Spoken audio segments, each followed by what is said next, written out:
ನಮಸ್ಕಾರ. ಮುಖ್ಯಾಂಶಗಳು. ಕೋವಿಡ್-19 ಸೋಂಕು ನಿಯಂತ್ರಣ ಕ್ರಮಗಳ ನಡುವೆ ಹೊಸ ವರ್ಷಾಚರಣೆಗೆ ಸಜ್ಜು. ರಾಷ್ಟ್ರಪತಿ, ಉಪರಾಷ್ಟ್ರಪತಿ ಸೇರಿ ಗಣ್ಯರ ಶುಭಾಶಯ. ಕೊರೋನಾ ಸಾಂಕ್ರಾಮಿಕದ ನಡುವೆಯೂ ರಾಜ್ಯದ ಪ್ರಗತಿಗೆ ಕಾರ್ಯಯೋಜನೆ, ರೈತರ ಶ್ರೇಯೋಭಿವೃದ್ಧಿಗೆ ಕ್ರಮ. ಮುಖ್ಯಮಂತ್ರಿ ಬಿಎಸ್ ಯಡಿಯೂರಪ್ಪ. ಗ್ರಾಮ ಪಂಚಾಯಿತಿ ಚುನಾವಣೆಯಲ್ಲಿ ಆಯ್ಕೆಯಾಗಿರುವ ನೂತನ ಸದಸ್ಯರಿಗೆ ತರಬೇತಿ. ಜನವರಿ 19ರಿಂದ ತಾಲೂಕು ಕೇಂದ್ರಗಳಲ್ಲಿ ಕಾರ್ಯಾಗಾರ. ಸಚಿವ ಕೆಎಸ್ ಈಶ್ವರಪ್ಪ. 10 ಮತ್ತು 12ನೇ ತರಗತಿಗೆ ಮೇ 4ರಿಂದ ಸಿಬಿಎಸ್ಇ ಪರೀಕ್ಷೆ. ಜುಲೈ 15ರ ವೇಳೆಗೆ ಫಲಿತಾಂಶ ಪ್ರಕಟ ಸಾಧ್ಯತೆ. ಸಚಿವ ರಮೇಶ್ ಪೋಖ್ರಿಯಾಲ್. ವಾರ್ತೆಗಳ ವಿವರ. ಕೋವಿಡ್-19 ಸೋಂಕು ನಿಯಂತ್ರಣ ಕ್ರಮಗಳ ನಡುವೆ ಹೊಸ ವರ್ಷಾಚರಣೆಗೆ ದೇಶದ ಪ್ರಮುಖ ಸ್ಥಳಗಳಲ್ಲಿ ನಿರ್ಬಂಧ ವಿಧಿಸಿದ್ದು, ರಾತ್ರಿ ಕರ್ಫ್ಯೂ ಜಾರಿಗೊಳಿಸಲಾಗಿದೆ. ದೆಹಲಿಯಲ್ಲಿ ಇಂದು ಮತ್ತು ನಾಳೆ ಕರ್ಫ್ಯೂ ಜಾರಿಗೊಳಿಸಲಾಗಿದ್ದು, ಇಂದು ರಾತ್ರಿ 11 ಗಂಟೆಯಿಂದ ಬೆಳಗ್ಗೆ 6 ಗಂಟೆಯವರೆಗೆ 5ಕ್ಕೂ ಹೆಚ್ಚು ಜನರು ಹೊಸ ವರ್ಷದ ಸಂಭ್ರಮಾಚರಣೆಯಲ್ಲಿ ಸೇರದಂತೆ, ಸಾರ್ವಜನಿಕ ಸ್ಥಳಗಳಲ್ಲಿ ಶುಭಾಶಯ ವಿನಿಮಯ ಮಾಡಿಕೊಳ್ಳದಂತೆ ನಿರ್ಬಂಧ ವಿಧಿಸಲಾಗಿದೆ. ಕೋವಿಡ್-19 ಹೊಸ ಅಲೆ ಕಾಣಿಸಿಕೊಂಡಿರುವ ಹಿನ್ನೆಲೆಯಲ್ಲಿ ನಿರ್ಬಂಧಗಳನ್ನು ಕಠಿಣಗೊಳಿಸಲಾಗಿದ್ದರೂ ಅಂತಾರಾಜ್ಯ ವಾಹನಗಳು ಮತ್ತು ಸರಕು ಸಾಗಣೆ ಅಬಾಧಿತವಾಗಿರುತ್ತದೆ. ರಾಜಸ್ಥಾನ ಮತ್ತು ಮಹಾರಾಷ್ಟ್ರದಲ್ಲಿ ರಾತ್ರಿ ಕರ್ಫ್ಯೂ ವಿಧಿಸಲಾಗಿದೆ. ವಿಶೇಷವಾಗಿ ಮಹಾರಾಷ್ಟ್ರದಲ್ಲಿ ಸೋಂಕು ನಿಯಂತ್ರಣ ಕ್ರಮಗಳನ್ನು ಬಿಗಿಗೊಳಿಸಲಾಗಿದ್ದು, ಹೆಚ್ಚು ಜನರು ಸೇರದಂತೆ ನೋಡಿಕೊಳ್ಳುವ ಉದ್ದೇಶದಿಂದ ಮುಂಬೈ ಸೇರಿದಂತೆ ಹಲವು ನಗರಗಳಲ್ಲಿ ಪೊಲೀಸ್ ಕಣ್ಗಾವಲು ಹೆಚ್ಚಿಸಲಾಗಿದೆ. ಈ ಮಧ್ಯೆ ಹೊಸ ವರ್ಷಕ್ಕೆ ಗಣ್ಯರು ಶುಭ ಕೋರಿದ್ದಾರೆ. ರಾಷ್ಟ್ರಪತಿ ರಾಮನಾಥ್ ಕೋವಿಂದ್ ತಮ್ಮ ಸಂದೇಶದಲ್ಲಿ ಹೊಸ ವರ್ಷ ಹೊಸ ಅವಕಾಶ ಮತ್ತು ನವ ಆಶಯಕ್ಕೆ ಹಾದಿಯಾಗಿದ್ದು, ಕೋವಿಡ್-19 ಸಂಕಷ್ಟದಿಂದ ಹೊರಬರಲು ಹೊಸ ಆಶಯ ಮತ್ತು ಸಮನ್ವಯತೆಯೊಂದಿಗೆ ಸಾಗುವಂತೆ ಕರೆ ನೀಡಿದ್ದಾರೆ. ಉಪರಾಷ್ಟ್ರಪತಿ ಎಂ ವೆಂಕಯ್ಯ ನಾಯ್ಡು ತಮ್ಮ ಟ್ವೀಟ್ ಸಂದೇಶದಲ್ಲಿ ದೇಶದ ಜನರಿಗೆ ಹೊಸ ವರ್ಷದ ಶುಭಾಶಯಗಳು. 2021 ಮುಂದಿನ ಹಾದಿಯನ್ನು ಸುಗಮಗೊಳಿಸಲಿ ಎಂದು ಹಾರೈಸಿದ್ದಾರೆ. ವಿದೇಶಗಳಲ್ಲಿ ಹೊಸ ವರ್ಷವನ್ನು ಸ್ವಾಗತಿಸಲು ಎಲ್ಲೆಡೆ ಸಿದ್ಧತೆಗಳು ಆರಂಭವಾಗಿವೆ. ಜಾಗತಿಕ ಕಾಲಮಾನದ ಪ್ರಕಾರ ನ್ಯೂಜಿಲೆಂಡ್ನ ಆಕ್ಲೆಂಡ್ನಲ್ಲಿ ಹೊಸ ವರ್ಷವನ್ನು ಸಂಭ್ರಮ ಸಡಗರದಿಂದ ಬರಮಾಡಿಕೊಳ್ಳಲಾಯಿತು. ಹೊಸ ವರ್ಷದ ಸೂರ್ಯನ ಕಿರಣಗಳು ಆಕ್ಲೆಂಡನ್ನು ಮೊದಲು ಸ್ಪರ್ಶಿಸಲಿದ್ದು, ರಾತ್ರಿ 12 ಗಂಟೆಗೆ ಸರಿಯಾಗಿ ಅಲ್ಲಿನ ಜನರು ನವ ವಸಂತದ ಸಂಭ್ರಮದಲ್ಲಿ ತೊಡಗಿರುವುದು ಕಂಡುಬಂದಿತು.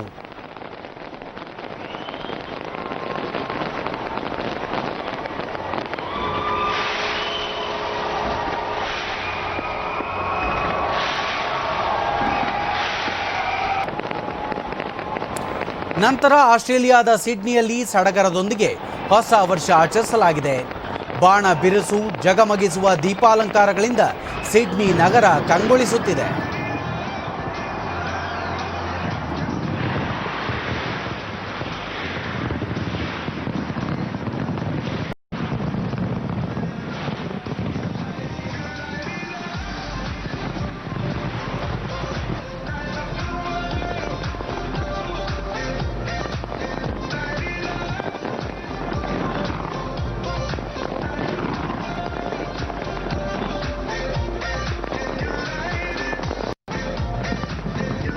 ಕೋವಿಡ್-19 ಹಿನ್ನೆಲೆಯಲ್ಲಿ ಎಲ್ಲೆಡೆ ವ್ಯಾಪಕ ಮುಂಜಾಗ್ರತಾ ಕ್ರಮಗಳನ್ನು ಕೈಗೊಳ್ಳಲಾಗಿದೆ.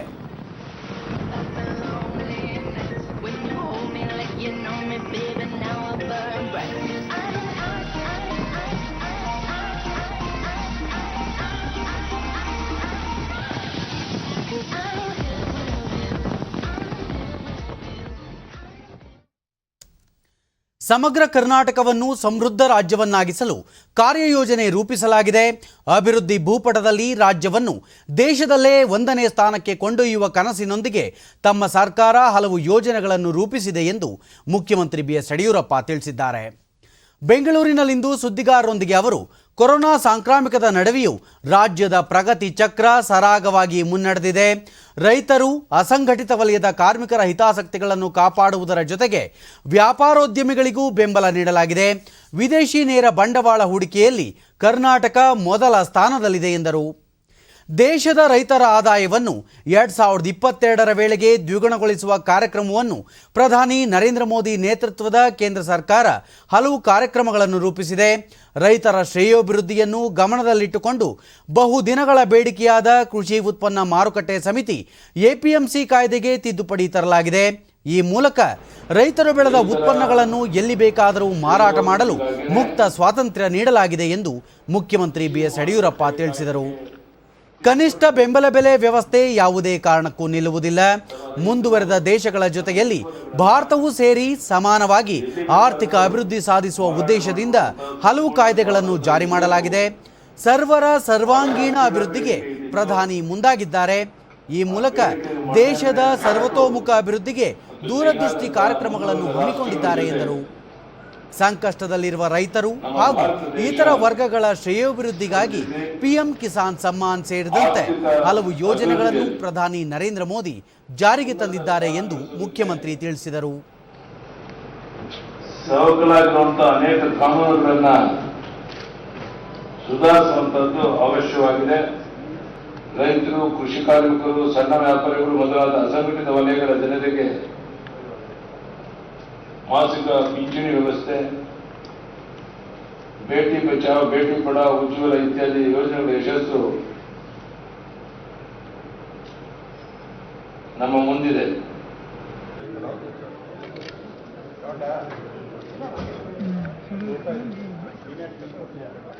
ಈ ಬ್ರಿಟನ್ ವೈರಸ್ ಕೊರೋನಾ ರೂಪಾಂತರದ ಆತಂಕದ ಹಿನ್ನೆಲೆಯಲ್ಲಿ ಹೊಸ ವರ್ಷಾಚರಣೆಗೆ ನಾಳೆ ಬೆಳಗ್ಗೆ 6 ಗಂಟೆವರೆಗೆ ನಿಷೇಧಾಜ್ಞೆ ಜಾರಿಗೊಳಿಸಲಾಗಿದೆ.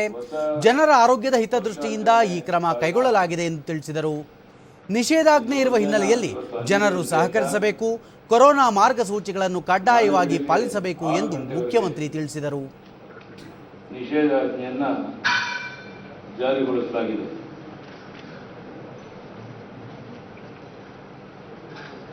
ಆರೋಗ್ಯದ ಹಿತದೃಷ್ಟಿಯಿಂದ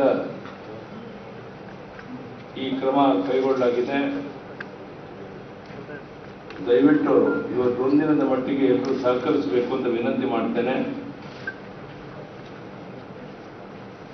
ಕೋವಿಡ್ ಕಾರ್ಯಸೂಚಿ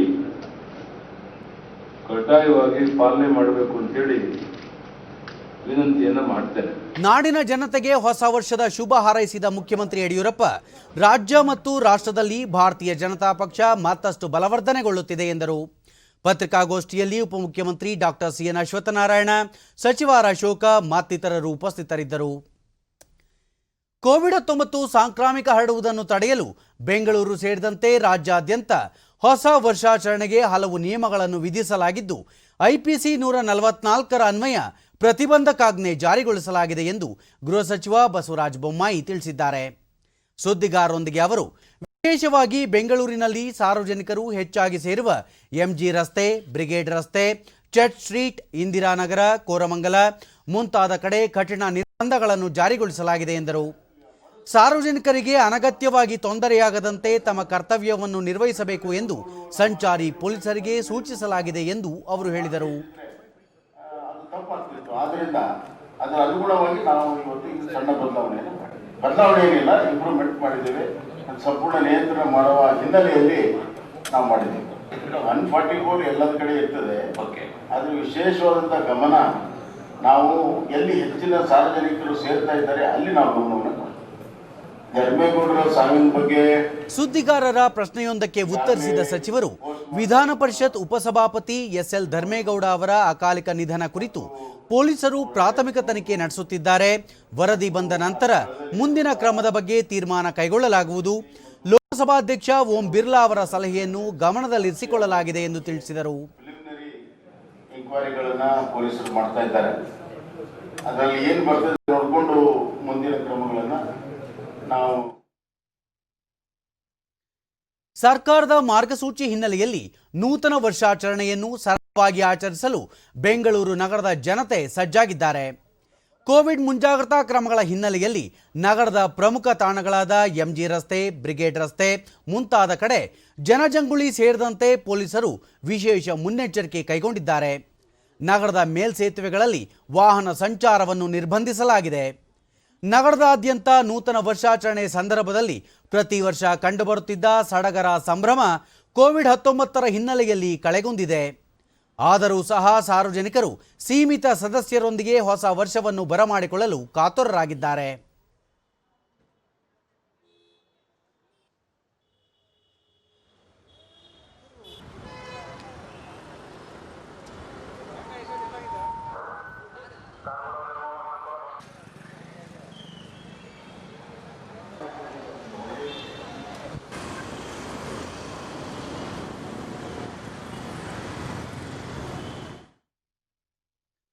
ರೂಪಾಂತರ ಕೊರೋನಾ ಸೋಂಕು ಹರಡುವುದನ್ನು ತಡೆಯುವ ಉದ್ದೇಶದಿಂದ ನೂತನ ವರ್ಷಾಚರಣೆ ಸಂದರ್ಭದಲ್ಲಿ ಮುಂಜಾಗ್ರತಾ ದೃಷ್ಟಿಯಿಂದ ಸಾರ್ವಜನಿಕರು ಸಮುದ್ರ ತೀರಕ್ಕೆ ತೆರಳದಂತೆ ನಿಷೇಧಾಜ್ಞೆ ಜಾರಿಗೊಳಿಸಲಾಗಿದೆ.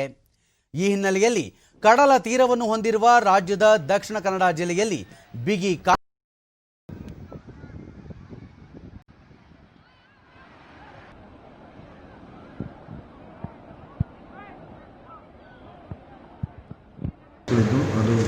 ಟಿಡಿ ನ್ಯೂಸ್ನೊಂದಿಗೆ ಜಿಲ್ಲಾಧಿಕಾರಿ ಡಾಕ್ಟರ್ ರಾಜೇಂದ್ರ ಕೆವಿ ಸಾರ್ವಜನಿಕರು ಬೀಚ್ ಬಳಿಗೆ ತೆರಳುವುದನ್ನು ನಿಷೇಧಿಸಲಾಗಿದೆ. ಎಲ್ಲ ಬೀಚ್ಗಳ ಸಮೀಪ ಪೊಲೀಸ್ ಕಣ್ಗಾವಲು ವಹಿಸಲಾಗಿದೆ. ಪಣಂಬೂರು ಕಡಲ ಕಿನಾರೆಗಿಂತ 200 ಮೀಟರ್ ದೂರದಲ್ಲಿ ಜನರು ಬೀಚ್ ಪ್ರವೇಶಿಸದಂತೆ ಬ್ಯಾರಿಕೇಡ್ಗಳನ್ನು ಹಾಕಲಾಗಿದೆ ಎಂದರು. 2ನೇ ತಾರೀಕು ಮಧ್ಯಾಹ್ನ 12 ಗಂಟೆ ತನಕ 48 ಗಂಟೆಗಳಿಗೆಲ್ಲ ನಿಷೇಧವನ್ನು ಹಾಕಿದ್ವಿ. ಪೊಲೀಸ್ನವರಿಗೆ ಮತ್ತು ಡಿ ಟೂರಿಸಂ ಕಾರ್ಪೊರೇಷನ್ ಮತ್ತು ಲೋಕಲ್ ಗ್ರಾಮ ಪಂಚಾಯತಿ ಅವರಿಗೆ ಸ್ಟ್ರಿಕ್ಟಾಗಿ ಇನ್ಸ್ಟ್ರಕ್ಷನ್ ಅನ್ನು ಕೊಟ್ಟಿದ್ದೀವಿ. ಯಾವುದೇ ಕಾರಣಕ್ಕೂ ಕೂಡ ಬೀಚ್ ಒಳಗಡೆ ಯಾವುದೇ ರೀತಿಯಾದಂಥ ಸೆಲೆಬ್ರೇಷನ್ ಇದರೊಳಗಡೆ ಮಾಡದೇ ಇರೋ ಹಾಗೆ ಸ್ಥಳೀಯ ಮೀನುಗಾರರಿಗೆ ಸ್ಥಳೀಯ ಜನರಿಗೆ ಮಾತ್ರ ಅದು ವಿಶೇಷವಾದಂಥ ತೋರಿಸ್ಕೊಂಡು ಅವರಿಗೆ ಮಾತ್ರ ಹೋಗಲಿಕ್ಕೆ ಅವಕಾಶ ಇದೆ. ಒಂದು ಕೋವಿಡ್ನ 2ನೇ ಅಲೆಯನ್ನು ತಡೆಯೋದಕ್ಕೋಸ್ಕರ ಮತ್ತು ಬೇರೆ ರೀತಿಯಾದಂತಹ ಇದನ್ನು ತಡೆಯೋದಕ್ಕೋಸ್ಕರ ಈ ರೀತಿಯಾದಂಥ ಆ್ಯಕ್ಷನ್ ನ್ಯಾಷನಲ್ ನಾವು ಇದರೊಳಗಡೆ NDMA act natural disaster management ಆ್ಯಕ್ಟ್ನ ಇದರೊಳಗಡೆ ನಾವು ಅದನ್ನು ತಗೊಂಡು ಸರ್ಕಾರಿ ಮುದ್ರಣಾಲಯ ಹೊರತಂದಿರುವ 2021ರ ಕ್ಯಾಲೆಂಡರ್ ಹಾಗೂ ದಿನಚರಿಯನ್ನು ಪ್ರಾಥಮಿಕ ಮತ್ತು ಪ್ರೌಢ ಶಿಕ್ಷಣ ಸಚಿವ ಎಸ್ ಸುರೇಶ್ ಕುಮಾರ್ ಬೆಂಗಳೂರಿನಲ್ಲಿಂದು ಬಿಡುಗಡೆ ಮಾಡಿದರು. ಇಲಾಖೆಯ ಉನ್ನತಾಧಿಕಾರಿಗಳು ಉಪಸ್ಥಿತರಿದ್ದರು.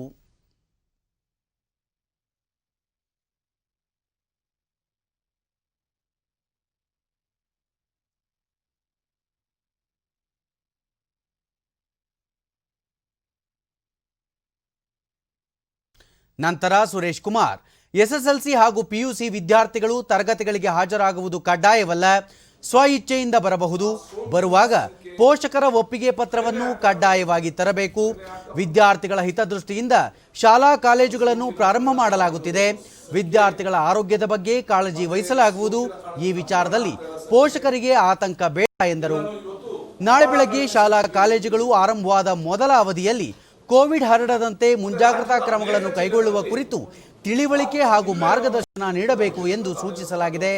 ಬ್ರಿಟನ್ನಲ್ಲಿ ಕಾಣಿಸಿಕೊಂಡಿರುವ ರೂಪಾಂತರ ಕೊರೋನಾ ವೈರಾಣು ಹೆಚ್ಚು ಅಪಾಯಕಾರಿಯಲ್ಲ ಎಂದು ತಜ್ಞರು ತಿಳಿಸಿದ್ದಾರೆ ಎಂದು ಸಚಿವರು ಹೇಳಿದರು. ನಾವು ಅಗತ್ಯ ಮುನ್ನೆಚ್ಚರಿಕಾ ಕ್ರಮಗಳನ್ನ ನಾವು ತಗೊಂಡಿದ್ದೀವಿ. ಪೋಷಕರಿಗೆ ಒಂದು ವಿಶ್ವಾಸ ಕೊಡ್ತಾ ಇದ್ದೀವಿ.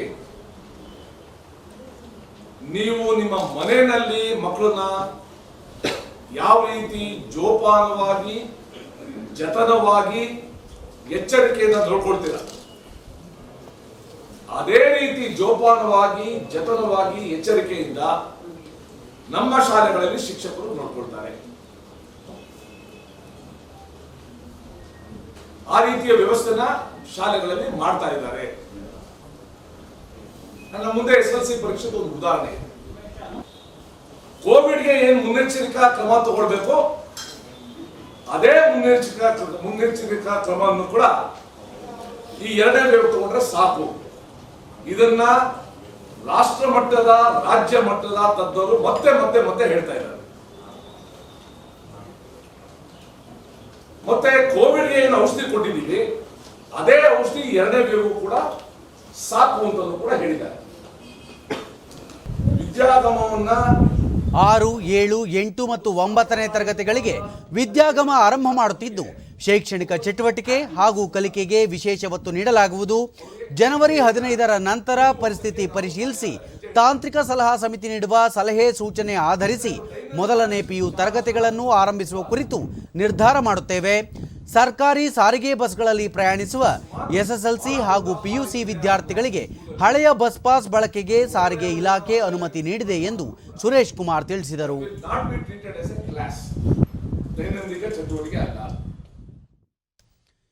ನಾಳೆಯಿಂದ ರಾಜ್ಯಾದ್ಯಂತ ಎಸ್ಎಸ್ಎಲ್ಸಿ ಮತ್ತು ಪಿಯುಸಿ ತರಗತಿಗಳು ಆರಂಭವಾಗುತ್ತಿರುವ ಹಿನ್ನೆಲೆಯಲ್ಲಿ ಶಾಲೆಗಳು ಕೈಗೊಂಡಿರುವ ಕೋವಿಡ್-19 ಮಾರ್ಗಸೂಚಿಗಳ ಸಿದ್ಧತೆಯನ್ನು ಸಾರ್ವಜನಿಕ ಶಿಕ್ಷಣ ಇಲಾಖೆಯ ನಿರ್ದೇಶಕ ಪ್ರಸನ್ನ ಕುಮಾರ್ ಧಾರವಾಡದಲ್ಲಿಂದು ಪರಿಶೀಲಿಸಿದರು.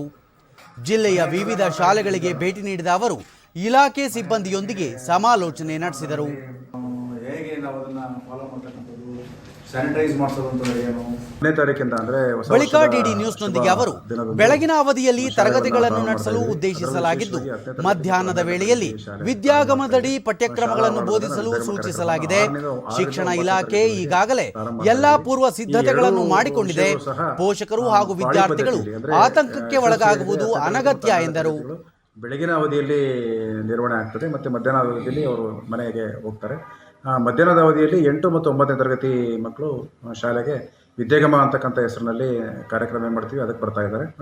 ಶಾಲೆ ಪ್ರಾರಂಭ ಮಾಡತಕ್ಕಂಥ ಆತಂಕ ಏನಿತ್ತು ಅದು ನಿವಾರಣೆ ಆಗಿಬಿಟ್ಟು ಈಗ ಎಲ್ಲ ಶಾಲೆಗಳಲ್ಲಿ SOP ನಿಗದಿಪಡಿಸಿರ್ತಕ್ಕಂಥ ಇಲಾಖೆ ನಿಗದಿಪಡಿಸಿರ್ತಕ್ಕಂಥ ಆರೋಗ್ಯ ಇಲಾಖೆ ನಿಗದಿಪಡಿಸಿಕೊಟ್ಟಿರ್ತಕ್ಕಂಥ ತಜ್ಞರ ಸಮಿತಿ ನಿರ್ಧರಿಸಿಕೊಟ್ಟಿರ್ತಕ್ಕಂಥ SOP ನಾವು ಅದನ್ನು ಫಾಲೋ ಮಾಡೋದ್ರ ಮುಖಾಂತರ ಅದರ ಬಗ್ಗೆ ವಿಸ್ತೃತವಾಗಿ ತರಬೇತಿಯನ್ನು ಮತ್ತು ಸುತ್ತೋಲೆಯನ್ನು ನಾವು ಕೊಡಲಾಗಿದೆ. ಅದನ್ನು ಕಡ್ಡಾಯವಾಗಿ ಅನುಪಾಲನೆ ಮಾಡಲೇಬೇಕು.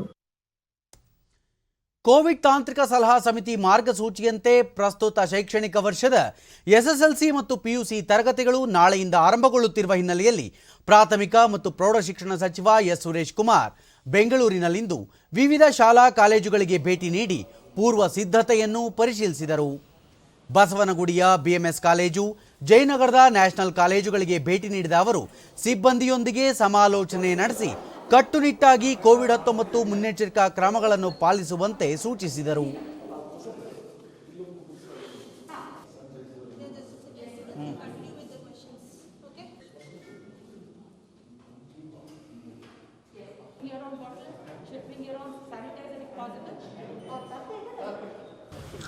ಬಳಿಕ ಮಾಧ್ಯಮಗಳೊಂದಿಗೆ ಅವರು ನಾಳೆಯಿಂದ ರಾಜ್ಯಾದ್ಯಂತ ಎಸ್ಎಸ್ಎಲ್ಸಿ ಮತ್ತು ಪಿಯುಸಿ ತರಗತಿಗಳು ಆರಂಭವಾಗಲಿವೆ. ಈ ಹಿನ್ನೆಲೆಯಲ್ಲಿ ಸರ್ಕಾರ ಸೂಚಿಸಿರುವ ಮಾರ್ಗಸೂಚಿಗಳನ್ನು ಅಳವಡಿಸಿಕೊಂಡಿರುವ ಕುರಿತು ಪರಿಶೀಲನೆ ನಡೆಸುತ್ತಿರುವುದಾಗಿ ತಿಳಿಸಿದರು. ಈ ಹಿನ್ನೆಲೆಯಲ್ಲಿ ನಾನು ಬೆಂಗಳೂರಿನ ಕೆಲವು ಶಿಕ್ಷಣ ಸಂಸ್ಥೆಗಳಿಗೆ ನಿನ್ನೆ ಮತ್ತು ಇವತ್ತು ನಾನು ಭೇಟಿ ನೀಡ್ತಾ ಇದ್ದೇನೆ. ನಿನ್ನೆ ಯಲಹಂಕ, ಹೆಬ್ಬಾಳ, ಮಲ್ಲೇಶ್ವರ ಆ ಭಾಗದಲ್ಲಿ ನಾನು ಭೇಟಿ ಕೊಟ್ಟಿದ್ದೆ. ಇವತ್ತು ಬಸವನಗುಡಿ, ಜಯನಗರ ಈ ಭಾಗದಲ್ಲಿ ನಾನು ಕೊಡ್ತಾ ಇದ್ದೀನಿ. ನಾಳೆ ಆನೇಕಲ್ಲು ಮತ್ತು ಹೊಸೂರು ರಸ್ತೆ, ಬೊಮ್ಮಸಂದ್ರ ಆ ಭಾಗದಲ್ಲಿ ನಾನು ಭೇಟಿ ಕೊಡ್ತಾ ಇದ್ದೀನಿ. ಶನಿವಾರ ಚಿಕ್ಕಬಳ್ಳಾಪುರದ ಕಡೆ ಹೋಗ್ತಾ ಇದ್ದೀನಿ. ಎಲ್ಲ ಶಿಕ್ಷಣ ಸಂಸ್ಥೆಗಳಿಗೆ ಹೋಗಿ ಅವರು ನಾಳೆಯಿಂದ ಏನು ವ್ಯವಸ್ಥೆ ಮಾಡ್ಕೊಳ್ತಾ ಇದ್ದಾರೆ, ನಾವು ಏನು SOP ಕಳಿಸಿದ್ದೀವಿ ಅಂದರೆ ಮಾರ್ಗದರ್ಶಿ ಸೂತ್ರಗಳು, ಅದನ್ನು ಎಷ್ಟು ಮಟ್ಟಿಗೆ ಅವರು ಅಳವಡಿಸ್ಕೋತಾ ಇದ್ದಾರೆ. ಹೊರಗಡೆ ಆವರಣದಲ್ಲಿ ಮಕ್ಕಳನ್ನು ಸ್ವಾಗತ ಮಾಡೋಕ್ಕೆ ಏನು ಮಾಡ್ತಾ ಇದ್ದಾರೆ ಅವರು, ಸ್ಯಾನಿಟೈಸೇಷನ್ ವ್ಯವಸ್ಥೆ ಹೇಗಿರ್ತದೆ, ಮತ್ತು ತರಗತಿಗಳಲ್ಲಿ ಆ ಸೋಷಿಯಲ್ ಡಿಸ್ಟೆನ್ಸ್ ಮೇಂಟೈನ್ ಮಾಡ್ಕೊಂಡು ಯಾವ ರೀತಿ ಕೊಡಿಸ್ತಾರೆ, ಮತ್ತು ಯಾವ ರೀತಿ ಟೈಮ್ ಟೇಬಲ್ ಅವರು ಮಾಡ್ತಾ ಇದ್ದಾರೆ. ಜಸ್ಟ್ ಅವ್ರ ಜೊತೆ ಮಾತಾಡಿದಾಗ ನಮಗೂ ಒಂದು ಅರಿವು ಉಂಟಾಗ್ತದೆ.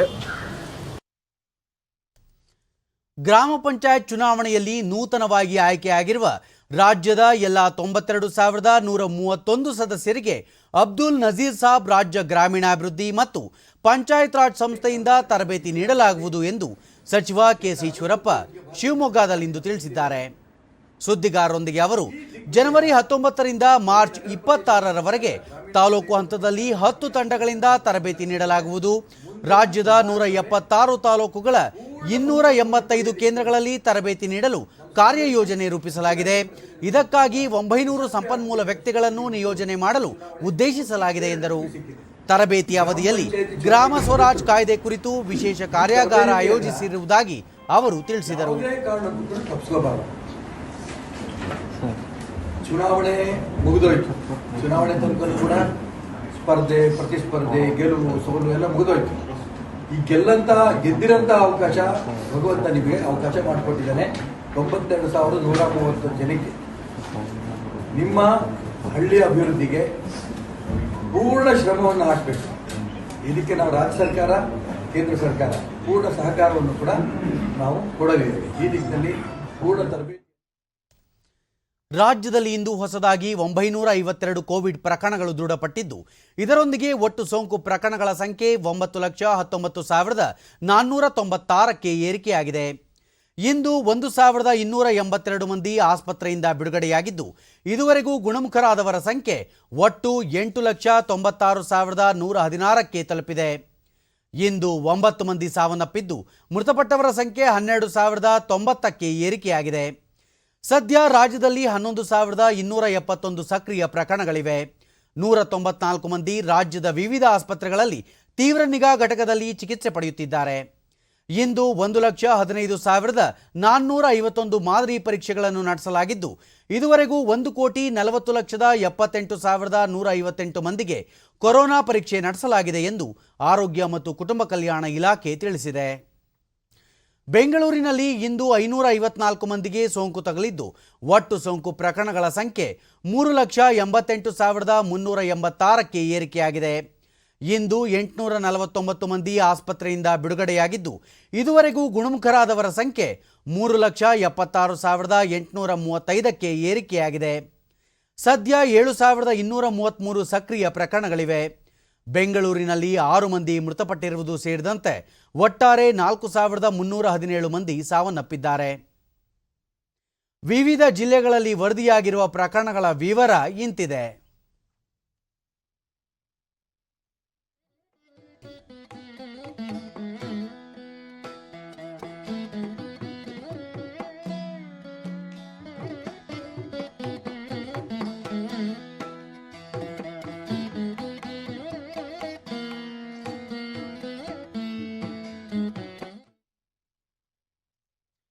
ಗುಜರಾತ್ನ ರಾಜ್ಕೋಟ್ನಲ್ಲಿ ಅಖಿಲ ಭಾರತ ವೈದ್ಯಕೀಯ ವಿಜ್ಞಾನ ಸಂಸ್ಥೆ ಏಮ್ಸ್ ಕಟ್ಟಡ ನಿರ್ಮಾಣಕ್ಕೆ ಪ್ರಧಾನಿ ನರೇಂದ್ರ ಮೋದಿ ಇಂದು ವಿಡಿಯೋ ಕಾನ್ಫರೆನ್ಸ್ ಮೂಲಕ ಶಂಕುಸ್ಥಾಪನೆ ನೆರವೇರಿಸಿದರು.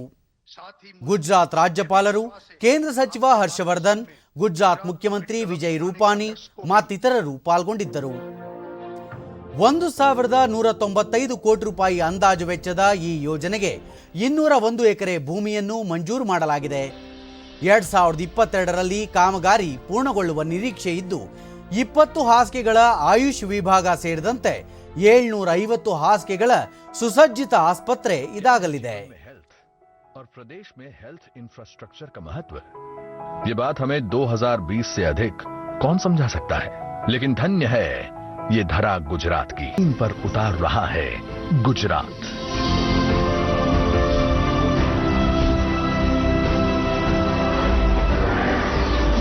एम्स राजकोट का शिलान्यास करने जा रहे हैं प्रधानमंत्री नरेंद्र मोदी।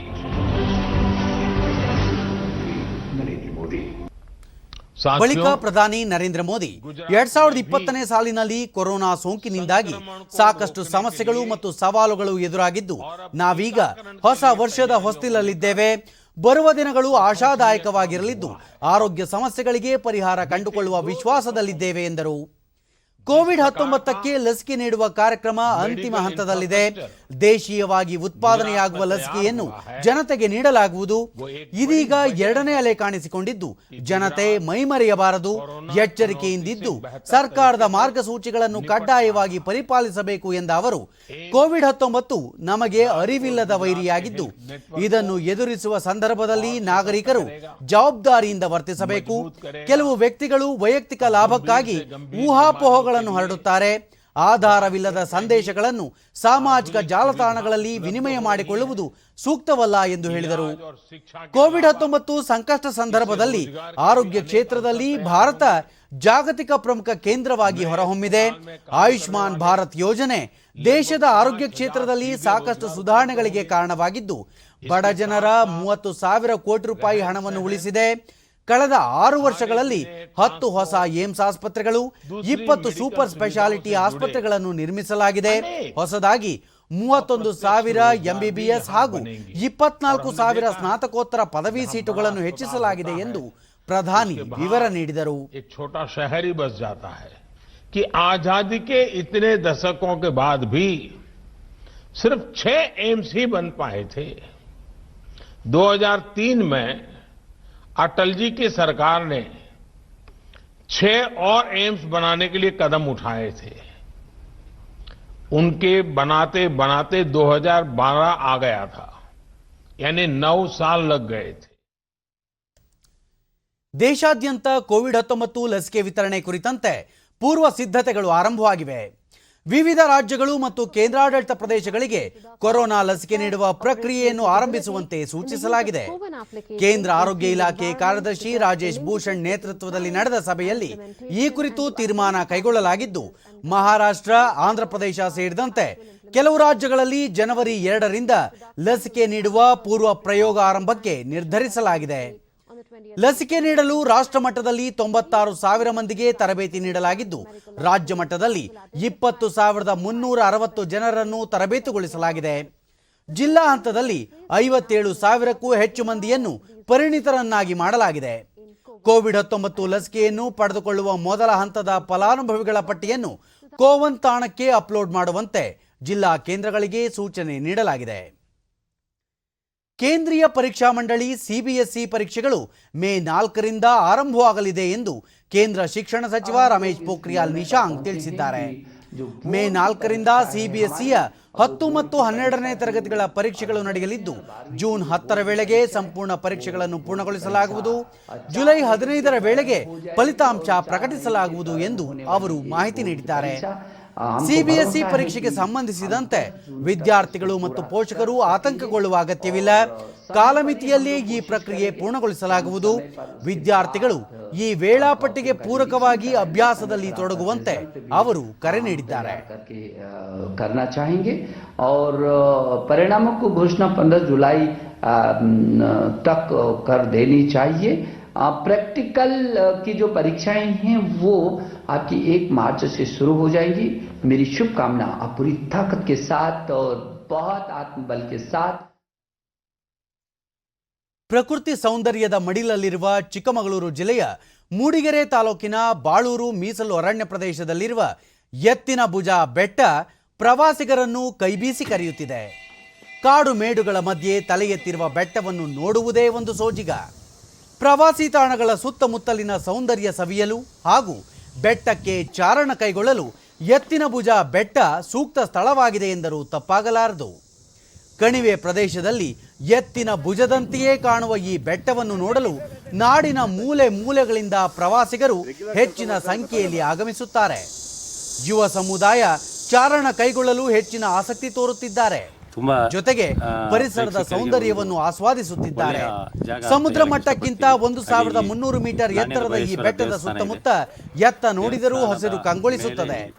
ಕುಟುಂಬ ಸಮೇತ ಬೆಟ್ಟದ ಸುತ್ತಮುತ್ತ ಪರಿಸರ ಸವಿಯಲು ಆಗಮಿಸಿರುವ ಬೀಳೂರು ಗ್ರಾಮದ ಕುಮಾರ್ ಪ್ರವಾಸಿ ತಾಣಗಳಲ್ಲಿ ಇನ್ನಷ್ಟು ಮೂಲಭೂತ ಸೌಕರ್ಯಗಳನ್ನು ಒದಗಿಸಿದರೆ ಹೆಚ್ಚು ಅನುಕೂಲ ಎಂದರು. ಇಲ್ಲಿ ಹೊರಗಡೆಯಿಂದ ಬರೋ ಪ್ರೇಕ್ಷಕರಿಗೆ ತುಂಬ ಒಂದು ನೋಡೋಂಥ ಜಾಗ ಈ ಶಿಶಿಲ. ಬೆಂಗಳೂರಿನಿಂದ ಆಗಮಿಸಿದ್ದ ರಾಹುಲ್ ದಂಪತಿ ಚಾರಣಕ್ಕೆ ಇದು ಹೇಳಿ ಮಾಡಿಸಿದಂತಹ ಜಾಗವಾಗಿದೆ. ಬೆಟ್ಟದ ಸುತ್ತಮುತ್ತಲಿನ ಪ್ರಕೃತಿ ಸೌಂದರ್ಯ ಕಣ್ತುಂಬಿಕೊಳ್ಳಲು ಅನುಕೂಲವಾಗಿದೆ. ಬೆಟ್ಟದ ಮೇಲೆ ತಂಪಾದ ವಾತಾವರಣ ಮನಸ್ಸಿಗೆ ಆಹ್ಲಾದ ತಂದಿದೆ ಎಂದು ಸಂತಸ ಹಂಚಿಕೊಂಡರು. ಆ್ಯಂಡ್ ವ್ಯೂ ಮೇಲಿಂದ ತುಂಬ ಚೆನ್ನಾಗಿದೆ. ಆಮೇಲೆ ಮೇಲೋದ್ರೆ ವ್ಯೂ ತುಂಬ ಡಿಫ್ರೆಂಟ್ ಆಗಿದೆ. ಸೊ ಯು ಕ್ಯಾನ್ ಸಿ ತುಂಬ ವ್ಯಾಲೀಸ್ ನೋಡ್ಬೋದು. ಎಲ್ಲ ತುಂಬ ಬ್ಯೂಟಿಫುಲ್ ಆಗಿದೆ. ನಾಡಿನ ಬೇರೆ ಬೇರೆ ಪರಿಸರಾಸಕ್ತ ಧನಂಜಯ್ ಜೀವಳ ಬೆಟ್ಟಕ್ಕೆ ಪ್ರತಿನಿತ್ಯ ಹಾಗೂ ವಾರಾಂತ್ಯಗಳಲ್ಲಿ ಸಹಸ್ರಾರು ಮಂದಿ ಬಂದು ಪ್ರಕೃತಿ ಸೌಂದರ್ಯ ಹಾಗೂ ಜೀವ ವೈವಿಧ್ಯವನ್ನು ಆಸ್ವಾದಿಸುತ್ತಾರೆ. ಚೋಳರ ಕಾಲದಲ್ಲಿ ನಿರ್ಮಿಸಲಾಗಿರುವ ದೇವಾಲಯವೂ ಒಂದಿದೆ. ಇದು ಸಹ ಪ್ರವಾಸಿಗರನ್ನು ಆಕರ್ಷಿಸುತ್ತಿದೆ. ಪ್ರವಾಸಿ ಮಂದಿರ ನಿರ್ಮಾಣ ಹಾಗೂ ಇತರ ಸೌಲಭ್ಯಗಳನ್ನು ಕಲ್ಪಿಸಿದರೆ ಇನ್ನೂ ಹೆಚ್ಚಿನ ಪ್ರವಾಸಿಗರು ಬರಲು ಸಾಧ್ಯವಾಗುತ್ತದೆ ಎಂದರು. ಒಂದು ಪ್ರವಾಸಿ ಮಂದಿರವನ್ನು ನಿರ್ಮಾಣ ಮಾಡುವಂಥ ಅಗತ್ಯ ಇದೆ. ಹಾಗೆಯೇ ಬರುವಂಥ ಪ್ರವಾಸಿಗರಿಗೆ ಶೌಚವನ್ನು ಪೂರೈಸಿಕೊಳ್ಳಲಿಕ್ಕೆ ಒಂದು ಶೌಚಾಲಯವನ್ನು ಸಹ ವ್ಯವಸ್ಥೆ ಮಾಡುವಂಥ ಈಗ ಎತ್ತಿನ ಉಪ ಅರಣ್ಯ ಸಂರಕ್ಷಣಾಧಿಕಾರಿ ಜಗನ್ನಾಥ್ ಇತ್ತೀಚಿನ ದಿನಗಳಲ್ಲಿ ಪ್ರವಾಸಿಗರು ಹೆಚ್ಚಿನ ಸಂಖ್ಯೆಯಲ್ಲಿ ಬರಲು ಆರಂಭಿಸಿದ್ದಾರೆ. ಎತ್ತಿನ ಭುಜದ ರೀತಿಯಲ್ಲಿ ಗುಡ್ಡ ಕಾಣುತ್ತಿರುವುದು ನೋಡುಗರಲ್ಲಿ ಕುತೂಹಲ ಮೂಡಿಸುತ್ತದೆ.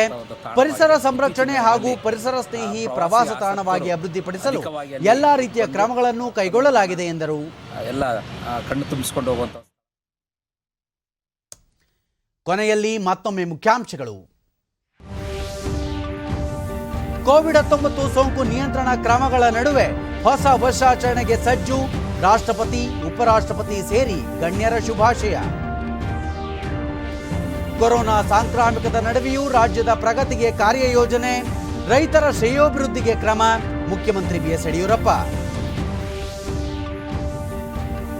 ಗ್ರಾಮ ಪಂಚಾಯಿತಿ ಚುನಾವಣೆಯಲ್ಲಿ ಆಯ್ಕೆಯಾಗಿರುವ ನೂತನ ಸದಸ್ಯರಿಗೆ ತರಬೇತಿ. ಜನವರಿ 19ರಿಂದ ತಾಲೂಕು ಕೇಂದ್ರಗಳಲ್ಲಿ ಕಾರ್ಯಾಗಾರ. ಸಚಿವ ಕೆಎಸ್ ಈಶ್ವರಪ್ಪ. 10 ಮತ್ತು 12ನೇ ತರಗತಿಗೆ ಮೇ 4ರಿಂದ ಸಿಬಿಎಸ್ಇ ಪರೀಕ್ಷೆ. ಜುಲೈ 15ರ ವೇಳೆಗೆ ಫಲಿತಾಂಶ ಪ್ರಕಟ ಸಾಧ್ಯತೆ. ಸಚಿವ ರಮೇಶ್ ಪೋಖ್ರಿಯಾಲ್. ನಮ್ಮ